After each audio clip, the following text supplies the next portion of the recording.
उद्योग व कौशल्य शिक्षणाच्या समन्वयाने मिळणाऱ्या विकासाला नवी दिशा. यशवंतराव चव्हाण महाराष्ट्र मुक्त विद्यापीठाच्या यश-इन सभागृहात शिक्षण व कौशल्य शिक्षण समन्वय उपक्रमाअंतर्गत निमा व लघु उद्योग भारती यांच्यासोबत संयुक्त बैठक पार पडली. रोजगारक्षमतेत वाढ व उद्योग शिक्षण समन्वय मजबूत करण्यावर भर देण्याचा एकमताने निर्णय घेण्यात आला. बैठकीच्या अध्यक्षस्थानी विद्यापीठाचे कुलगुरू प्राध्यापक संजू सोनवणे होते. व्यासपीठावर निमा अध्यक्ष आशिष नहार, विद्यापीठाचे प्रोफेसर तथा उपकुलगुरू डॉक्टर जोगेंद्र सिंह बिसेन, व्यवस्थापन मंडळ सदस्य प्राध्यापक डॉक्टर डी.एम. गुजराती तसेच वाणिज्य व व्यवस्थापन विद्याशाखेचे संचालक प्रोफेसर डॉक्टर सुरेंद्र पाटोळे उपस्थित होते. शिक्षण अधिक रोजगाराभिमुख करण्यासाठी प्रत्यक्ष उद्योजकांच्या कामकाजावर आधारित प्रात्यक्षिके, छोटे कॅप्सूल अभ्यासक्रम, हस्तपुस्तिका, लिंक आधारित शिक्षण सामग्री व दृकश्राव्य व्हिडिओ तयार करण्यावर भर देण्याची गरज असल्याचे बैठकीत नमूद करण्यात आले. उद्योग क्षेत्रातील अद्ययावत गरजांनुसार संशोधन व विकासासाठी विद्यापीठ 2 वर्षाचे अल्पमुदतीचे प्रकल्प सुरू करण्यास सहयोग देण्यास तयार असल्याचे सांगण्यात आले. निमा अध्यक्ष आशिष नहार यांनी नाशिकच्या औद्योगिक विकासावर माहिती देताना महिंद्रा अँड महिंद्रा प्रकल्पाची गुंतवणूक, CPRI लॅब उद्घाटन, ड्रायपोर्ट प्रकल्पाची अंमलबजावणी आणि डिफेन्स इनोव्हेशन सेंटरसाठी नाशिकची निवड ही महत्त्वाची पावले असल्याचे सांगितले. नमस्कार. आजच्या या इंडस्ट्री आणि इन्स्टिट्यूट या एक आगळ्या वेगळ्या अशा सेशनसाठी आपण सर्व जमलो आहोत आणि या ठिकाणी मंचावर उपस्थित असलेले या युनिव्हर्सिटीचे chancellor Sanjay Sonawane sir, pro vice chancellor Jogendra Singh Bisen sir,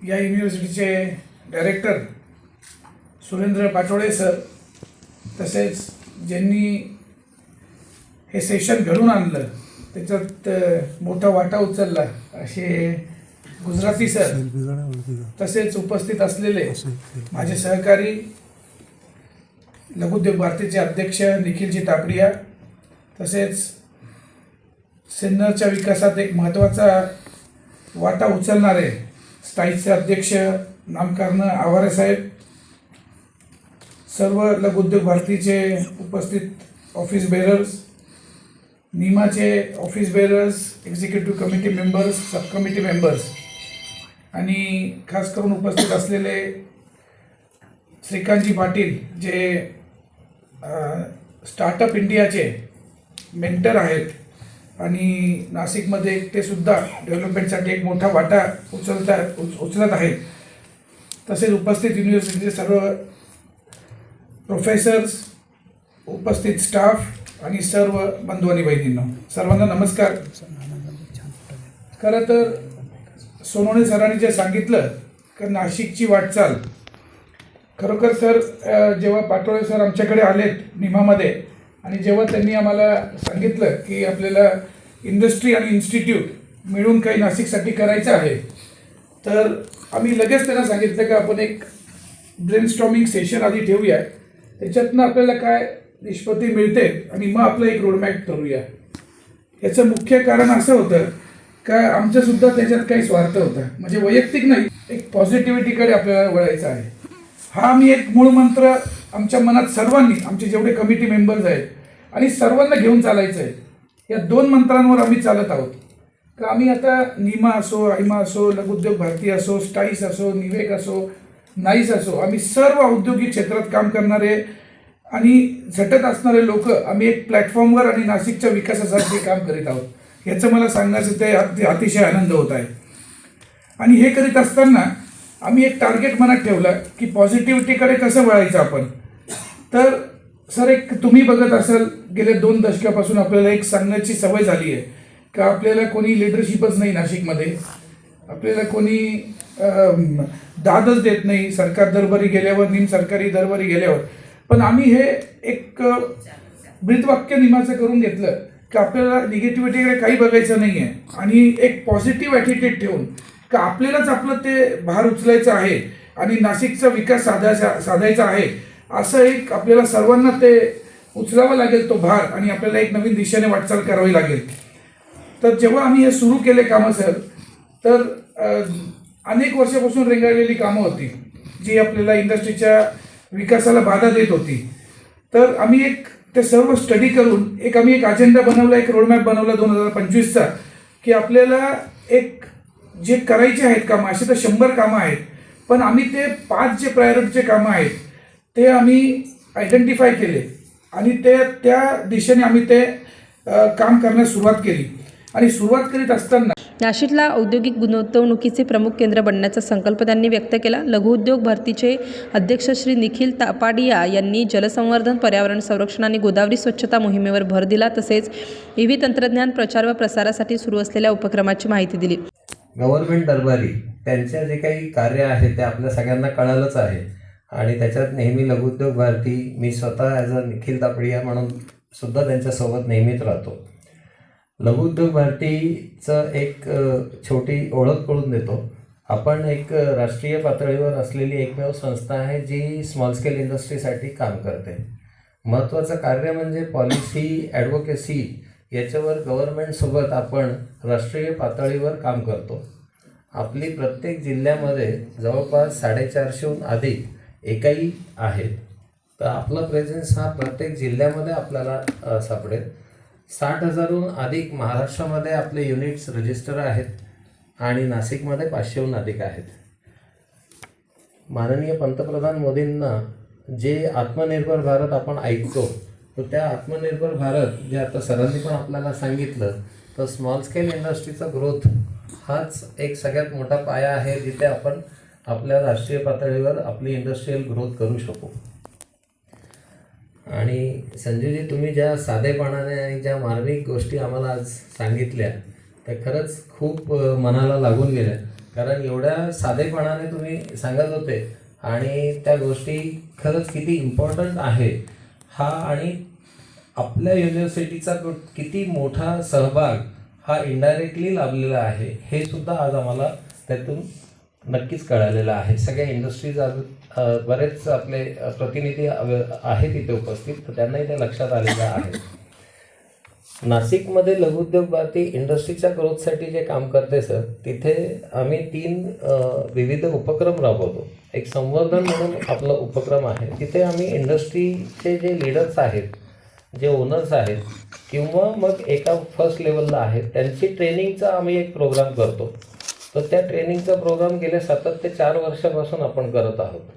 आणि मला आनंद होईल सांगायला की यावर्षी आमची जवळपास 35 लोकांची ती बॅच पूर्ण भरली आहे आणि पुढच्या वर्षीसाठी सुद्धा ऑलरेडी 6 ओनरने रजिस्टरसुद्धा केलेलं आहे. मानसिकता ही कशी बदलायला पाहिजे, ही नाशिकच्या इंडस्ट्रीच्या ओनरची जर का मानसिकता बदलली तर नक्कीच येणाऱ्या काळामध्ये बाकीच्या लोकांची पण नक्कीच बदलेल. आपण बऱ्याचदा म्हणतो की मोठे इंडस्ट्री, जसं आशिषजी म्हटले की आपण एक इंडस्ट्री तर मोठी आणू शकतो, 2 जास्तीत जास्त आणू शकतो एका कार्य, पण जर का छोट्या इंडस्ट्री मोठ्या झाल्या नाही तर लॉंग टर्म सस्टेनन्स कशा पद्धतीने आपण राबवणार, तर तो एक मोठा गॅप कसा कमी करायचा याच्यावरती लघुउद्योग भारती सातत्याने काम करत आहे. पण सांगतो साहेब, आम्ही परवा 10 एकराला, म्हणजे कालच्या मीटिंगमध्ये 10 एकरावरती आम्ही IT पार्क सुरू करतो. कालच निर्णय घेतला. आज माझा प्रस्ताव जिल्हा उद्योग केंद्रात मंजुरीला जाईल. 2-3 दिवसात त्यांनी मंजुरी द्यायचं मान्य केलं आणि त्याचं प्लॉट अलॉटमेंट करून आपण हा आगळा वेगळा उपक्रम शिन्नरला ग्रामीण भागामध्ये सुरू करतोय. आणि त्याच्यात तुम्हाला दोन्ही टीमला मला मदत करायची आहे. काय कारण आता आपल्याकडे हा उद्देश साहेब सर असा आहे की सिन्नरमध्ये जे काही IT झालेले अभियंते आहे किंवा त्या युनिटमध्ये काम करणारे अभियंते आहे, यांना पुण्याला, ठाण्याला, मुंबईला जाण्याऐवजी आपण सिन्नरमध्येच का व्यवस्था करून देऊ नये. आमच्याकडे उत्तम प्रकारची दळणवळण सुविधा आहे, पाणी आहे, लाईट आहे, इंटरनेट सुविधा आहे. टेलिफोन कंपनीशी बोललो त्यावेळी तुम्हाला मी पाहिजे तेवढी व्यवस्था उत्तम प्रकारची स्पेशल सर्व करून देतो. तुम्ही करतायत आमचं सर्व सहकार्य. परवा GM साहेब आपल्या परवा आयमाच्या एक्झिबिशनमध्ये भेटले. GM साहेब पूर्ण वेळ बसून होते टेलिफोनचे. ते म्हणे मी येतो आणि तुम्हाला सर्व उत्तमातली उत्तम सेवा त्या ठिकाणी आमची द्यायची. कारण IT म्हटलं की तिकडे फक्त इंटरनेटच पाहिजे, बाकी काही दुसरी आणि बाकीची आमच्याकडे व्यवस्था आहे. आता हे सर्व कालची मीटिंग झाल्यानंतर आणि गुजराती सरांचा फोन आणि हा विषय पाटोळे सरांकडे जेव्हा समजला, मला दुग्ध सरकाराचा योग या ठिकाणी येतोय. तुम्ही जे आता म्हटले ना तापडेजी, कुछ तो होने वाला है, 100% होने वाला है. हा आजची मीटिंग बिल्डिंग म्हणजे तुमचं शर्करा योग आहे. कारण आता हे सर मी IT वगैरे सर्व करतोय, मी बघतोय साहेब आमच्या आता हे तरी शहरात आहे म्हणजे आंबड सातपूरमध्ये इथं साहेब इझिली मिळतं कारण सर्व सुविधा आहे. आम्ही ग्रामीण भागात काम करून त्यात मी ग्रामपंचायतीच्या कार्यक्षेत्रात काम करतो, बरोबर. तर त्या ठिकाणी साहेब आम्हाला तुमची नितांत गरज आहे. या सरांना मी बोललो फार लेट झालं तुम्हाला भेटायला, नाही ते म्हणे सोनवणे सर 2.5 वर्ष झाले येऊन, कारण ते आल्यामुळं हा सर्व प्रकार सुरू झाला, वेगाने सुरू झाला. तर म्हणून चला हरकत नाही, लेट बट थेट जाऊया आपण. सर ह्या सर्व याच्यासाठी आपल्याला खूप काम करण्याचा स्कोप आहे. तर थोडी आमच्या ग्रामीण भागामध्ये आता बघा परत 2017ला आपला जो GST आला साहेब, आता आमच्याकडे GSTचं काम करणारे बिलकुल कोणीच मिळत नाही. तर गुजराती सर म्हणे आम्ही आता सर्टिफिकेट कोर्स चालू करतोय, त्याच्यासाठी टॅलीमध्ये मिळत नाही. आता आपण एक्सपोर्ट करतो स्क्रॅपच्या त्या सॉफ्टवेअरमध्ये काम करायला माणसं मिळत नाही ग्रामीण भागामध्ये, आणि आता आमच्याकडे 28 उद्योग एक्सपोर्ट करतात. तर शेवटी ही गरज आम्हाला चार्टर्ड अकाउंटंटच्या माध्यमातून पूर्ण करावी लागते. त्यांच्याकडे नंबर लागलेले आहे, जी लेट तारीख असते ना सबमिशनची त्या दिवशी त्यांना अक्षरशः 2-2, 3-3 शिफ्टमध्ये काम करावं लागतं. आणि आपण एका बाजूला म्हणतो रोजगार नाहीये, दुसऱ्या बाजूला कामगार नाहीये. म्हणजे ही विसंगती कुठे आहे, ही विसंगती साहेब तुम्ही सोडवणार आहे. आणि आजचा हा मुद्दा आपला तोच आहे. प्रोफेसर डॉक्टर सुरेंद्र पाटोळे यांनी कौशल्य विकासासाठी QR कोड आधारित प्रमाणपत्र, ई-गॅरेज, अल्पकालीन व कॅप्सूल कोर्सेस तसेच सायबर सुरक्षा, हेल्थकेअर, इलेक्ट्रिकल अशा क्षेत्रात नवे अभ्यासक्रम विकसित करण्याची गरज अधोरेखित केली. विद्यार्थ्यांसाठी इंटर्नशिप व स्टायपेंड मॉडेल सुचविण्यात आले. श्री स्नेहल महापणकर यांनी मशरूम नर्सरी, कृषी प्रोटोटाईप यांसारख्या स्वयंरोजगार संधी तसेच स्टार्टअप व उष्मायन केंद्रांमुळे तरुणांना मिळणाऱ्या संधींवर प्रकाश टाकला. बैठकीत रोजगाराभिमुख शिक्षणक्रम, उद्योगनिष्ठ प्रात्यक्षिके, कॅप्सूल अभ्यासक्रम तसेच संशोधन व अल्पमुदतीचे प्रकल्प राबवण्यासाठी विद्यापीठाची तयारी असल्याचे कुलगुरू संजीव सोनवणे यांनी आपल्या मनोगतात व्यक्त केले. ते IIT दिल्लीचे डायरेक्टर होते आणि ते IIT पुणेचे डायरेक्टर होते. त्यांच्या ते विषय असताना त्यांच्या पुढाकाराने ते डिपार्टमेंट सुरू आहे. त्याचं उद्घाटन बाबा कल्याणींच्या हस्ते केलं आणि बाबा कल्याणींनी त्यावेळेला अगदी एक 7-8 मिनिटाचं भाषण केलं. त्यातलं फक्त त्यांचं अकॅडमिया आणि इंडस्ट्रीचं जे कोलॅबोरेशन आहे, एकमेकाचा संबंध काय आहे, ते मी आपल्याशी शेअर करतो. त्यांनी असं सांगितलं की तुम्ही लोक म्हणजे अकॅडमिशियन जे मनुष्यबळ निर्माण करता किंवा जे ज्ञाननिर्मिती करतात ते आम्ही कंझ्युम करतो, आम्ही ते वापरतो. ते जे लोक असतील ट्रेन केलेले ते अर्थात आम्ही काही डायरेक्ट तुम्हाला लागतात तसे देत नाहीत, जरा रपच असतात ते तुम्हाला त्याच्यावर 4 महिने 8 महिने काम करावं लागतं. आणि खरं तर आज आपण त्याच्यासाठीच आलेलो आहे, तो गॅप कसा भरून काढायचा. त्याच्यानंतर ते पुढं असं म्हटले की we consume the knowledge and people you provide us आणि वी प्रोड्यूस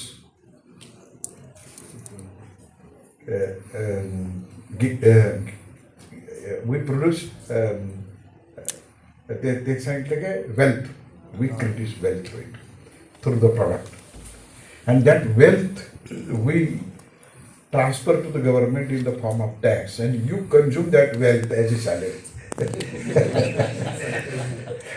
तर ते असं त्यांनी ते सांगितलं की आम्ही जी संपत्ती निर्माण करतो ते तुम्ही प्रोव्हाइड केलेले आहे किंवा स्वतः इंडस्ट्रीत ते सुद्धा शिकलेले असतात आणि याच्यातून ज्ञान आणि मनुष्यबळांच्या वापरामधून जी काही संपत्ती निर्माण होती त्या संपत्ती शासनाच्या माध्यमातून तुम्हाला सॅलरीच्या फॉर्ममध्ये मिळते.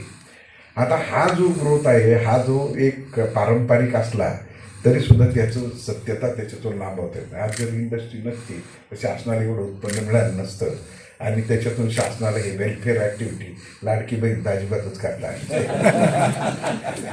त्याच्या पुढचा दुसरा महत्त्वाचा भाग असा आहे की मग या इंडस्ट्री आणि अकॅडमी यांनी एकत्र यायचं असेल तर एकमेकाच्या असणारे स्ट्रेंथ्स आणि गरजा ओळखल्या पाहिजे. हा त्यातला सगळ्यात महत्त्वाचा भाग आहे. आम्ही इथे वर्गात राहतो, पुस्तकात राहतो, लायब्ररीत राहतो, प्रयोगशाळांमध्ये राहतो आणि त्याच्यातून नेमकं इंडस्ट्रीमध्ये तिथं काय चालतं ते काही कळत नाही आणि कळालं तरीसुद्धा ते काही समजून घेण्याची कुवत त्या जोपर्यंत माणूस त्यात म्हणजे एखादा शेतकरी जेव्हा तिथं दारे धरतो, कांदा पिकवतो, त्याला कांद्यावर बोलू शकतो. आणि तसंच ते एखाद्या इंडस्ट्रीमधलं जे उत्पादन आहे त्याच्या जेवढ्या म्हणून प्रोसेसेसच्या जी टप्पे आहेत त्या सगळ्या टप्प्यांमध्ये लागणारी माणसं ही फार महत्त्वाची असतात आणि ती नाही. मी बेकट इंडियाचा एक रिसर्च प्रोजेक्ट केला. ते फिरत फिरत माझ्याकडे आले. रांजणगावला ती बेकर टिंडे आहे, टायरमधली ती स्टील तार असते ना ती तयार करायची असते. आणि मी तसा काही फार याच्यातला काही तज्ज्ञ नव्हतो, परंतु त्यांचा एक प्रॉब्लेम होता. तो प्रॉब्लेम असा होता की त्यांची जी मशीन होती ती मशीनवर माणसं टिकायची नाहीत. मग त्यांनी अनेक प्रयत्न केले, शिवयपीत गेले, इकडे गेले तिकडे गेले. मग त्यांनी एक सांगितलं की हाच काहीतरी हा एक्झरसाईज आणि व्यायामाच्या संबंधातला किंवा स्नायूंच्या कमतरतेमुळं लोक तिथं टिकत नाही, पाठीचा स्नायू वगैरे वेगळं. त्यांच्या काय इंडस्ट्री तो गॅप भरून काढण्यासाठी काही कॅप्सूल कोर्सेस करता येतील का, छोटे कोर्सेस करायचे, मायक्रो क्रेडेन्शियलचे कोर्सेस तेवढ्यावर नाही. तर तो कोर्स आपण जो करू, एक तर जनरल सेन्सवाला आणि दुसरा जसा स्पेशलाइज लागेल तसा, तर तसे काही घरी बसून करता येतील का, म्हणजे त्यांना सुटल्यानंतर त्यासाठी वायशिव आहे. त्याची छोटे छोटे हँडबुक पुस्तकं आपल्याला तयार करता येतील. आणि काही आपल्या EV सेंटर आहे, ती टीम तिथे इंडस्ट्रीमध्ये येऊन कसं काय त्याला करायचे, कोणते स्किल लागतात त्याचं व्हिडिओ शूटिंग करते. हे विद्यापीठ भारतातलं एकमेव विद्यापीठ असं आहे की आम्ही जे स्किलिंगचं सर्टिफिकेशन करतो त्यातच ते वेगळं करतो. म्हणजे सर्व तर त्याच्यात आहेत, पण LCBTचे आम्हाला जी करतोय 4 नंबर करतो या असा 10 केला की तो एकदम एक्सलंट आहे असं तू समजू. पण त्या 10 स्टेजेसचं वर्णन की त्याला हे आलं पाहिजे, त्याला ते आलं पाहिजे, त्याला ते आलं पाहिजे, असा तो प्रत्येक स्किलचं आपण वर्णन केल्यानंतर साधारण तपासताना तो ज्या वेळेला परीक्षा होते IIT असेल किंवा स्किलची, ते बघून तिथं टिक करून त्याला मार्क देतो आणि हा आता या स्किल याच्याकडे आहे असं समजतो. पण आम्ही तेवढ्यावर नाही. आम्ही काय केलं माहिती का, त्या पुढच्या बाजूला या मार्कांच्या पुढे जाऊन एक कॉलम केला प्रत्येक स्किलच्या पुढे आणि त्याला एक लिंक दिली आणि त्याची व्हिडिओ काढली. याला 5 लेवलचं येताना त्याचा व्हिडिओ तिथं त्या आमच्या प्रोफाईलला पोर्टलवर राहतो. आणि ज्याला त्याला नोकरी द्यायची बघायचे त्याच्या मार्कशीट त्या जो सर्टिफिकेट घेऊन तिथं एक QR कोड असतो. तो QR कोडला क्लिक केलं की त्याचं स्किल प्रोफाईल येतं. त्या स्किल प्रोफाईलमध्ये आपल्याला समजा त्या 10 स्किलचं जे पाहिजे त्याला क्लिक केलं की त्याचा तिथं व्हिडिओ रन होतो, हा कसा करतो. म्हणजे तिथं आपल्याला बघता येईल की तुम्हाला तिथे त्याला स्वतःला आपण ड्रायव्हर असेल तर ड्रायव्हिंग करायला लावतो किंवा बाकी मशीनवर त्याला 1-2 दिवस काम करायला लागतो. आता पुणे विद्यापीठात तशी पद्धत होती की त्यांनी 1-2 दिवस शिकवायचं, वर्गात जायचं, शिकवायचं समोर आणि मग त्याचा ते रिपोर्ट तयार होतो आणि मग याला घ्यायचं का नाही त्याचे काही पॉईंट असतात ते ठरले जातात. तसं तुम्ही त्याला ट्रायल घेता आणि तो तसा असतो. तर आम्ही अगोदरच तुम्हाला त्याचे व्हिडिओज तयार करून तिथे देतो की जेणेकरून हा सफाईपणे करतो का नाही. हे आम्ही याच विद्यापीठानं स्किलिंग सर्टिफिकेटला इंट्रोड्यूस केलेली बाब आहे. आता हे सगळे जे वेगवेगळे एरियाज आपल्याला जसे गरजेचे लागतात तशा पद्धतीने आपण जर तसे केले, आज तुमचा विचार विनिमय त्या दृष्टीने होईल आणि बघ आपण त्यातला काय. आम्ही खरं तर इंडस्ट्रीला सपोर्ट करण्यासाठी याच्यासाठी आहोत की जी मनुष्यबळाची तुम्हाला गरज आपल्याला सगळ्या इंडस्ट्रीमध्ये बूस्ट करण्यासाठी गरज लागत आहे. आणि साधारणपणे इंडस्ट्रीमध्ये एक प्रभाव फार मोठा आहे. उद्योग समूह किती मोठा असू द्या, तो टेस्ला असू द्या किंवा टाटा असू द्यात, महिंद्रा असू द्या, तिथला जो फार नाशिकच्या सर्वांगीण आणि शाश्वत विकासासाठी औद्योगिक व शैक्षणिक सहकार्याची ही बैठक महत्त्वपूर्ण ठरली. यावेळी निमाध्यक्ष श्री आशिष नहार, विद्यापीठाचे कुलगुरू संजीव सोनवणे, उपकुलगुरू डॉक्टर जोगेंद्रसिंह बिसेन, लघु उद्योग भारतीचे अध्यक्ष श्री निखिल तापडिया, श्री स्नेहल महापणकर, श्री सुरेंद्र पाटोळे, प्राध्यापक DM गुजराती, प्राध्यापक प्रशांत टोपे, स्टाईसचे अध्यक्ष श्री नामकर्ण आवारे, राजेंद्र अहिरे, राजेंद्र वडनेरे, मिलिंद राजपूत, कैलास पाटील, सचिन कंकरेज, नितीन आव्हाड, श्रीकांत पाटील, नानासाहेब देवरे, गोविंद बोरसे, प्रकाश गुंजाळ, अनिल मंत्री, संजय राठी, योगेश जोशी तसेच अन्य सदस्य व उद्योजक उपस्थित होते. मला तापडेने विचारलं, कोणीतरी विचारलं, मला वाटतं तुमचे कुठले कुठले कोर्सेस आहे. मी माझ्या वॉलेटमध्ये अख्खे ते आपली जाहिरात आहे ना तीच दाखवून दिली त्यांना. म्हणजे जी काही चर्चा झाली आजची ती खूप चांगली झाली आणि मला वाटतं सगळेजण हॅपी आहात, सगळ्यांना आनंद वाटला की इथे येऊन आणि काहीतरी देशासाठी करायचे अशी उर्मी पण आहे सगळ्यांमध्ये.